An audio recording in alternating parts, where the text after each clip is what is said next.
डर से मुक्त होने का ओशो का तरीका।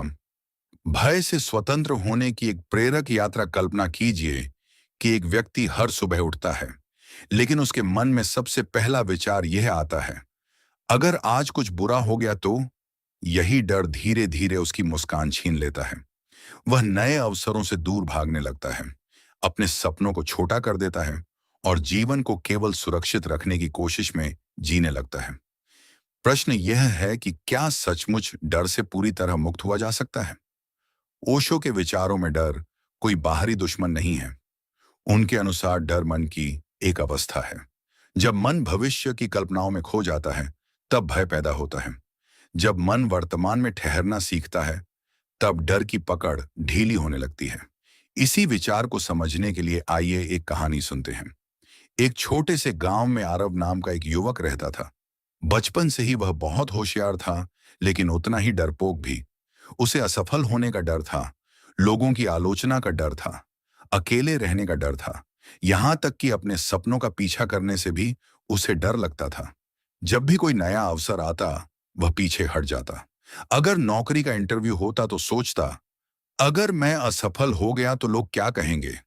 अगर किसी प्रतियोगिता में भाग लेने का मौका मिलता, तो वह खुद ही मना कर देता।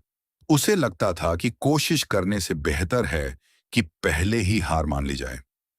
धीरे धीरे उसके दोस्त आगे बढ़ते गए। किसी ने अपना व्यापार शुरू किया, किसी ने अच्छी नौकरी पाली, लेकिन आरव वहीं का वहीं रह गया। उसे लगता था कि किस्मत उसका साथ नहीं देती, जबकि सच्चाई यह थी कि उसका सबसे बड़ा दुश्मन उसकी अपनी सोच थी। एक दिन गांव में एक वृद्ध साधक आए। लोग कहते थे कि उनके पास जीवन के गहरे अनुभव हैं। आरव भी उनसे मिलने पहुंचा और बोला, मैं हर समय डर में जीता हूं। मुझे समझ नहीं आता कि इसे बाहर कैसे निकलूं। वृद्ध मुस्कुराए और बोले, यदि तुम्हें डर से मुक्ति चाहिए, तो पहले डर को समझना सीखो। आरव ने पूछा, क्या डर को खत्म किया जा सकता है? वृद्ध ने उत्तर दिया, डर से लड़ने की कोशिश मत करो। उसे देखो, पहचानो और समझो। जिस चीज को हम पूरी जागरूकता से देखते हैं, उसकी शक्ति कम होने लगती है। ये शब्द आरव के मन में उतर गए। अगले दिन उसने अपने भीतर उठने वाले हर डर को ध्यान से देखना शुरू किया। जब भी मन कहता, तुम असफल हो जाओगे, वह खुद से पूछता, क्या यह सच है या केवल एक कल्पना? उसे महसूस हुआ कि उसके अधिकतर डर कभी सच हुए ही नहीं थे। वे केवल भविष्य की कल्पनाएं थीं। कुछ दिनों बाद उसने एक और बात पर ध्यान दिया। जब वह पूरी तरह किसी काम में डूब जाता, तब डर गायब हो जाता था। लेकिन जैसे ही वह भविष्य के बारे में सोचने लगता, डर वापस आ जाता। तभी उसे समझ आया कि वर्तमान में रहने और भविष्य की चिंता में रहने के बीच कितना बड़ा अंतर है। उसने रोज सुबह कुछ मिनट शांत बैठना शुरू किया। वह अपनी सांसों पर ध्यान देता, आने वाले विचारों को रोकने की कोशिश नहीं करता, केवल उन्हें देखता। धीरे धीरे उसका मन पहले से शांत होने लगा। एक दिन उसे शहर की एक बड़ी कंपनी में इंटरव्यू का अवसर मिला। पहले की तरह उसका मन फिर डराने लगा। अगर असफल हो गए तो?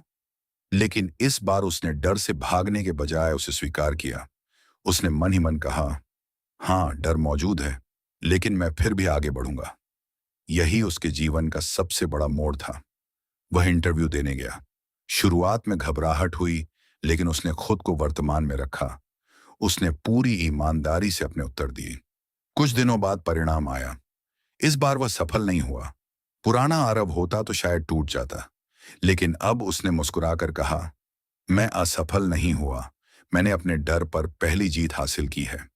यही सोच उसे पहले से कहीं अधिक मजबूत बना गई। उसने फिर प्रयास किया, नई चीजें सीखीं, अपनी गलतियों को स्वीकार किया, हर असफलता को सीख में बदला। कुछ महीनों बाद उसे दूसरी कंपनी से नौकरी का प्रस्ताव मिला।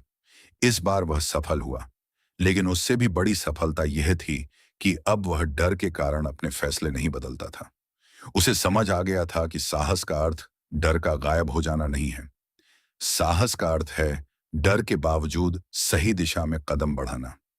धीरे धीरे उसके जीवन में आत्मविश्वास बढ़ता गया। उसने अपने परिवार की जिम्मेदारियां संभाली, नए लोगों से मिला और अपने सपनों को पूरा करने लगा।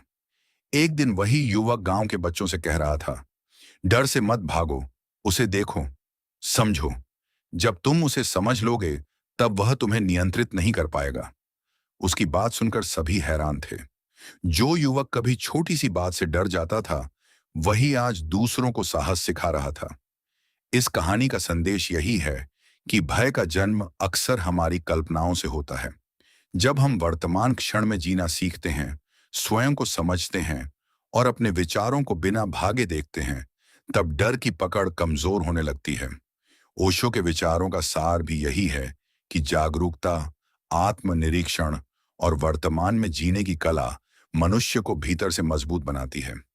जब हम अपने मन को समझ लेते हैं, तब जीवन केवल डर से बचने का नाम नहीं रहता, बल्कि हर पल को पूरी तरह जीने का अवसर बन जाता है।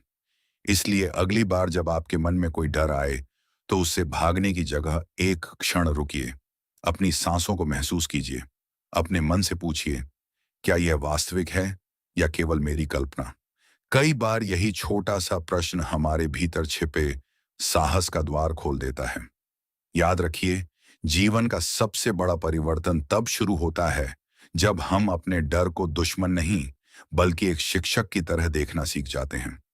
उसी दिन से भय कम होने लगता है और आत्मविश्वास का नया सूर्योदय होता है।